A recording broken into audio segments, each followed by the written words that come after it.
오늘 우리에게 주시는 하나님의 말씀은 요한계시록 3장 7절에서 13절까지의 말씀입니다. 요한계시록 3장 7절에서 13절까지의 말씀입니다.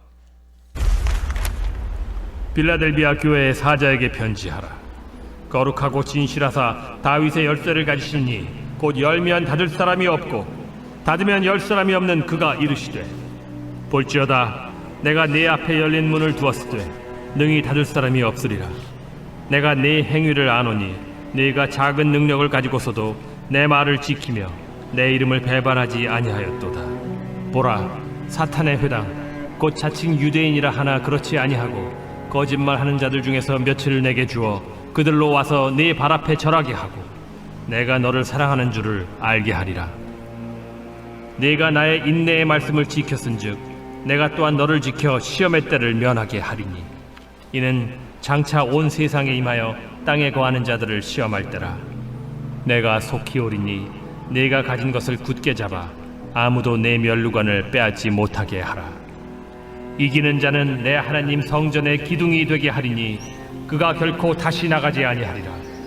내가 하나님의 이름과 하나님의 성 곧 하늘에서 내 하나님께로부터 내려오는 새 예루살렘의 이름과 나의 새 이름을 그이 위에 기록하리라. 귀 있는 자는 성령이 교회들에게 하시는 말씀 들을지어다. 빌라델비아, 오늘 교회에 대해서 말씀을 증거하고자 합니다. 빌라델비아 교회는요, 빌라델비아 지역에 대해서 먼저 간단히 설명드리면요, 이 빌라델비아 지역은 통신과 통신 그때 얼마나 발달됐겠습니까? 하지만 통신과 상업의 중심지였고 군사적인 요새였습니다. 자, 빌라델비아는 특별히 헬라 문명, 그리스 문명이죠. 이 헬라 문명을 전하는 중심으로 삼아서 헬라의 풍습과 헬라의 언어들을 주변에 퍼뜨리는 퍼뜨렸습니다.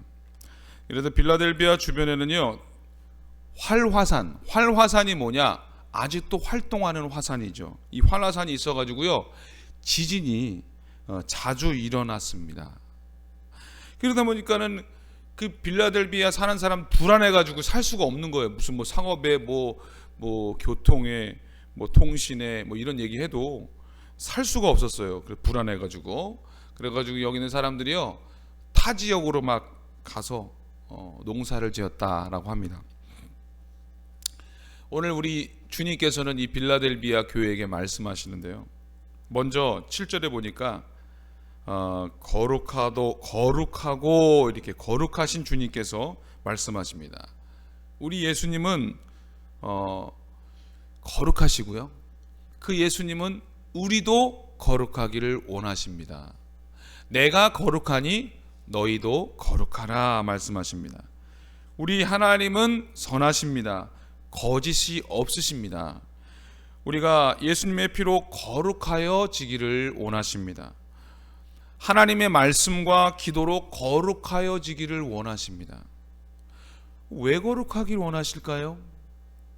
그것은 바로 우리와 만나기 원해서, 우리를 만나시고자 우리가 거룩하길 원하신다는 것입니다. 즉 영적인 소통이 되기를 원하시는 거죠. 우리와 영적인 교제를 원하시는 것입니다. 영적인 동행을 원하신다는 것입니다. 그 주님은요, 진실하시다고 말씀합니다. 우리 예수님 하시는 말씀 있잖아요. 말씀 이렇게 어떤 분들은요, 기도를 들어보면 제가 그런 거 막 듣고 남 판단하는 건 아니에요. 계속 아버지를 많이 하시는 분이 기도를 할 때 아버지. 또 어떤 분은 정말로를 많이 하시는 분이 있어요. 정말로 한 10번 하시는 분이 있는데 꼭 셋이라는 건 아니고, 근데 이제 제가 왜 그 얘기를 하냐면, 우리 예수님도 말씀하실 때 진실로 원래 진실하신 분인데 다 아는데 자꾸 이렇게 진실로 왜 그러셨을까요? 강조하시는 거 아니겠습니까? 우리 주님은 진실하신 분이십니다. 그 주님께서 뭐라고 말씀하시냐면 다윗의 열쇠를 가지셨다 이렇게 말씀합니다. 다윗의 열쇠는 뭘까요? 열면 닫을 사람이 없고 닫으면 열 사람이 없다, 이렇게 말씀하시는데, 이 다윗의 열쇠는 무슨 열쇠일까요? 바로 하나님 나라 왕국의 열쇠입니다.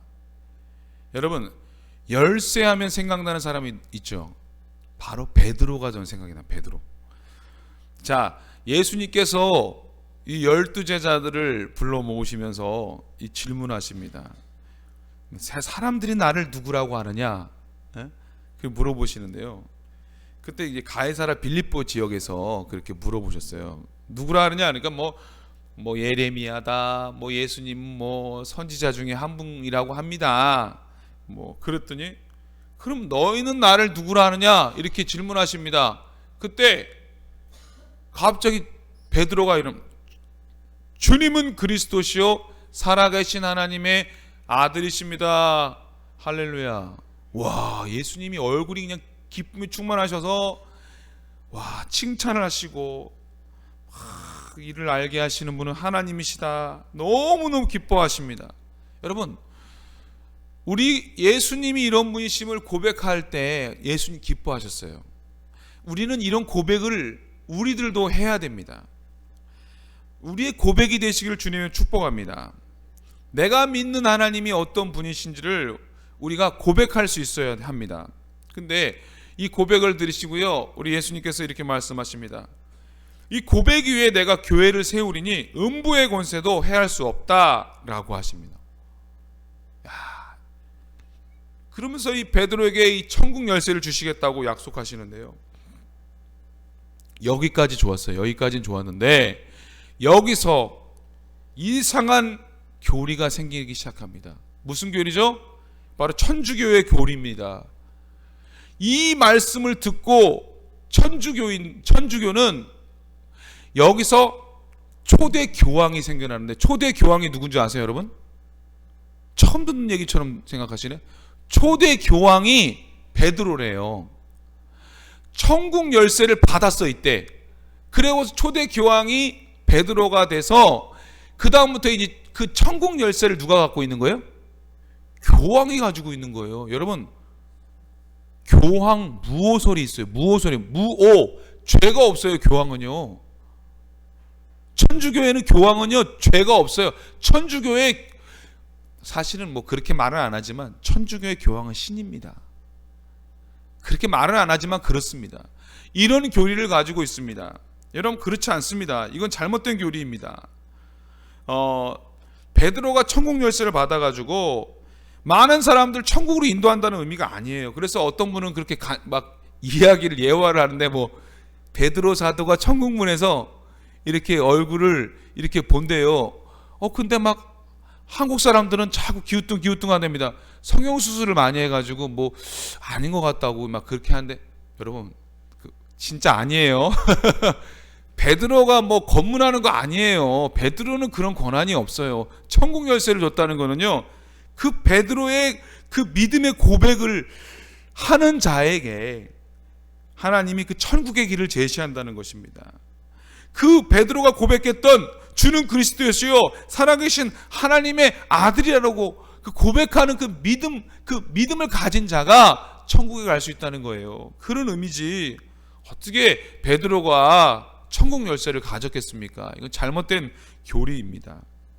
안타깝게도 우리 유대인들은 참 아직도 예수님 메시아인 걸 몰라요. 그래서 여러분, 요즘에 그 CTS나 그 보면요, 성지순례에 그 내용이 나와요.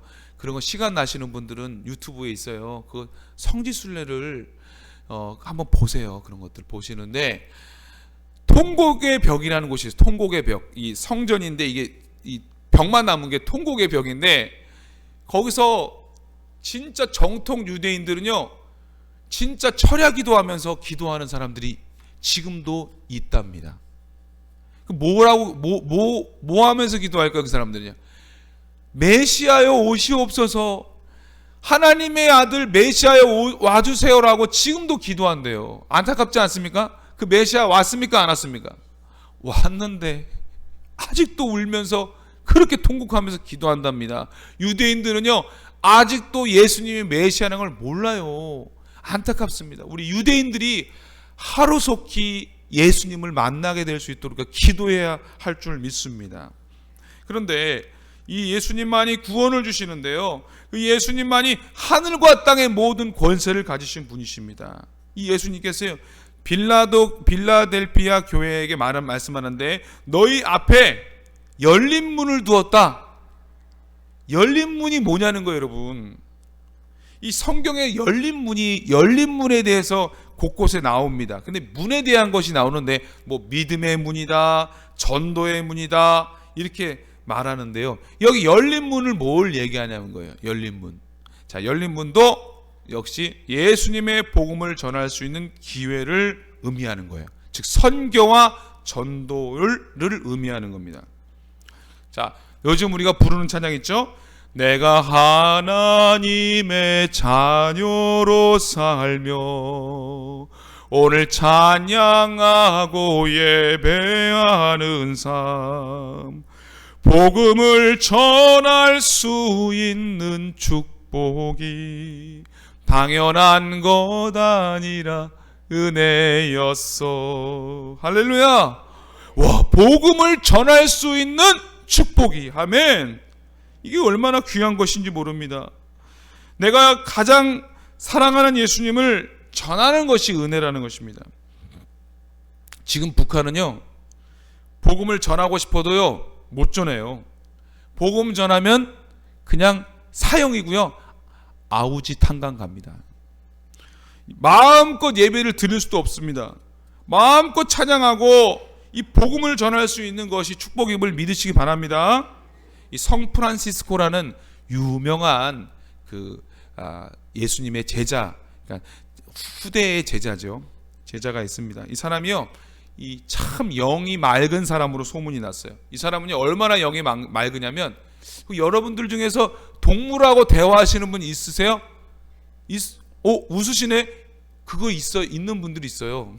물론 그게 착각이라고 생각할 수 있지만 동물이라고 식물하고도 대화하시는 분들이 있답니다.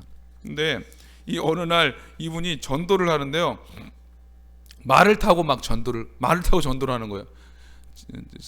전도를 하는데 동네 한 바퀴를 쫙 말을 타고 돌고요, 전도를 하는 거예요. 그러면서 제자들이 물으는 거예요.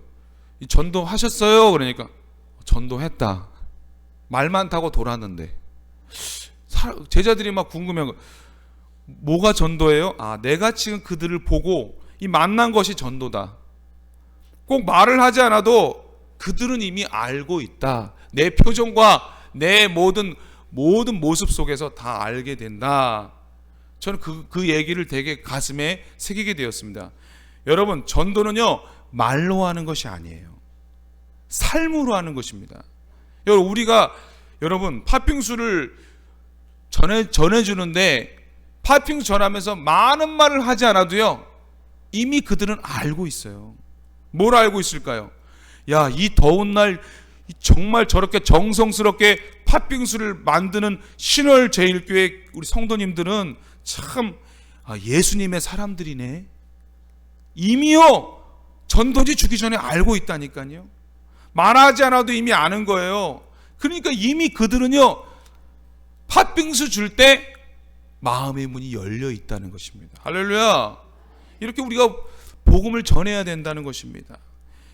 근데 왜 빌라델비아 교회에게 열린 문을 주셨는가? 그럴 만한 그들의 행위가 있었다고 말씀하고 있습니다. 이 빌라델비아 교회는요 큰 능력 있는 교회가 아니었어요. 뭐라고 그랬죠? 작은 능력이 있는 교회였다, 이렇게 말하고 있어요. 아까도 제가 말씀드렸죠. 막 지진으로 인해서 또 경제적으로도 열악하고 모든 환경적으로 열악했지만 그들은요 하나님의 말씀을 지키고 배반하지 않았다고 합니다. 제가 계속 말씀드립니다. 사단의 회, 이 거짓 유대인들이 박해를 했고요, 뿐만 아니라 계속적으로 그런 시험들과 유혹들이 있었어요. 그럼에도요 빌라델비아 교회는요 인내의 말씀을 지켰다, 이렇게 말씀하고 있어요. 하나님이 또한 지켜주셔가지고 시험의 때를 면하게 되었다고 말씀합니다. 자, 제가 얼마 전에 했던 말씀 있죠. 사대교회에 대해서 말씀하셨는데, 사대교회는요 외부적으로도 큰 능력이 있었고요, 외부적인 공격, 시험이 없었어요. 그러나 빌라델비아 교회는요 외부적으로도 나약하고 외부 공격도 있었습니다. 그런데 사대교회는 칭찬 못 들었어요. 그런데 빌라델비아 교회는 칭찬을 들었다는 것입니다. 모든 상황에서 봐도, 환경으로 봐도 사대교회가 좋았어요. 그러나 사대교회는 영적으로 죽은 교회였고 빌라델비아 교회는 영적으로 살아있는 교회였다, 이런 평가를 들었습니다. 여러분, 나중에 우리 예수님 만나면 뭐라 말씀 들으시고 싶으세요? 저는요 칭찬 듣고 싶어요. 여러분들도 그렇죠?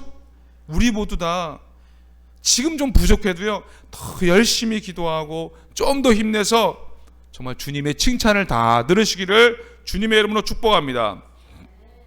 10절의 말씀 보니까 인내의 말씀이라는 표현이 있어요. 인내의 말씀. 말씀이 기쁨의 말씀이 아니라 인내의 말씀이라는 의미가 뭐냐면, 이 주님의 말씀은요 십자가를 지고 가는 길과 같습니다. 자기를 쳐서 복종시키는 길이에요. 우리 예수님도 십자가를 참으셨다는 말씀이 있어요. 우리는 그 길을 가야 합니다. 이 빌라델비아 교회는요 인내의 경주를 했고요, 인내의 말씀을 고난 속에서도 포기하지 않고 지킨 교회였어요. 그래서 예수님은 그 빌라델비아 교회를 벌써 다 아시고 이렇게 칭찬하신다는 것입니다. 예수님은 반드시 우리의 마지막 심판 날에 우리의 행위에 대해서 말씀하실 것입니다. 자, 가끔씩 이 달란트 비유에 보면요 우리 예수님께서 이렇게 말씀하십니다.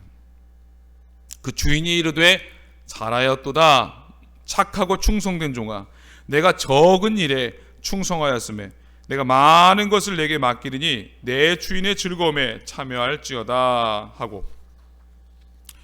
자, 우리가 정말 이 말씀 생각하면서 우리가 이 칭찬을 받는 우리 모두가 되시기를 주님의 이름으로 축복합니다. 우리 주님이 우리와 함께 하심을 믿으십니까?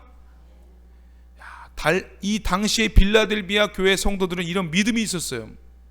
주님이 유대인들의 공격도 막아주시고 시험에 또도 면하게 해주신다는 그런 믿음이 있었고요, 그런 하나님의 약속을 마음속에 굳게 지켰습니다.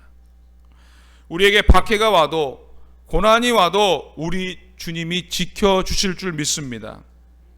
먼저는요 우리가 주님의 말씀을 지켜야 합니다. 그래야 우리 주님이 우리를 지켜주신다는 것입니다. 자, 12절의 말씀, 이기는 자는 하나님 성전에 기둥이 되게 하리니. 아멘. 자, 이기는 자에게는요 하나님 성전에 기둥이 되게 하신대요. 얼마나 멋진 표현입니까? 여러분, 하나님의 성전의 기둥은요 참 중요한 겁니다. 그 성전의 기둥은요 무너질 수가 없어요. 이 성전의 기둥의 의미가 뭐냐면 늘 하나님과 가까이 있잖아요. 성전의 기둥이 그 의미예요. 늘 하나님의 성전에서 정말 기둥처럼 귀하게 쓰임받는 우리 모두가 되시기를 주님의 이름으로 축복합니다. 이 이긴 자에게는 세 가지 축복을 주신답니다. 자, 어떤 말씀을 주셨죠? 하나님의 이름과 하나님의 도성 예루살렘의 이름과 나의 새 이름을 이긴 자에게 주시겠다. 이 뭐예요? 삼중 약속, 삼중 도장이에요. 와, 확실한 약속이라는 뜻입니다. 먼저 하나님의 이름은요 끝까지 하나님을 섬기도록 인도해 주신다는 거예요. 하나님의 이름을 주신다는 거예요. 그 다음에 새 예루살렘의 이름은 이 천국의 시민이 되게 하시겠다는 것입니다. 또 주님의 이름은요 재림 때에도 영광을 주시겠다는 의미입니다. 할렐루야. 이런 하나님의 은혜를 누리시기를 축복합니다. 말씀 정리하겠습니다. 환경이 중요한 것이 아닙니다. 마음이 중요해요. 마음. 빌라델비아 교회는요, 어려움 속에서도요, 말씀을 지켰습니다. 인내했습니다. 주님을 바라봤습니다. 우리 모두 주님 바라보며 승리하시길 축복합니다. 오늘 하루도 열심히 기도하며 이긴 자의 삶을 사시기를 주님의 이름으로 축복합니다. 아멘. 기도하겠습니다. 사랑의 하나님, 감사를 드립니다. 우리 빌라델비아 교회 성도들이 어려운 환경 속에서도 우리 주님을 바라보며 또 늘 깨어 기도했던 것처럼 우리도 그러한 믿음을 주시고 날마다 예수님 바라보며 예수님과 동행할 수 있도록 은혜 내려 주시옵소서. 하나님, 우리 가정에 간절한 기도의 제목들이 있습니다. 또 개인적인 기도 제목들 있습니다. 우리 사랑방의 기도 제목들이 있습니다. 교회를 향한 기도 제목들이 있습니다. 하나님 아버지, 간절하게 기도할 때 응답하여 주시옵소서. 성령 충만함으로 기도하게 하여 주시고 기도의 문이 활짝 열리게 하시고 주님을 깊이 만나는 시간이 되게 하여 주시옵소서. 우리 담임 목사님 출타 중입니다. 하나님, 가나 선교가 은혜 중에 잘 마무리되고 함께 가신 모든 목사님들 건강을 지켜 주시옵소서.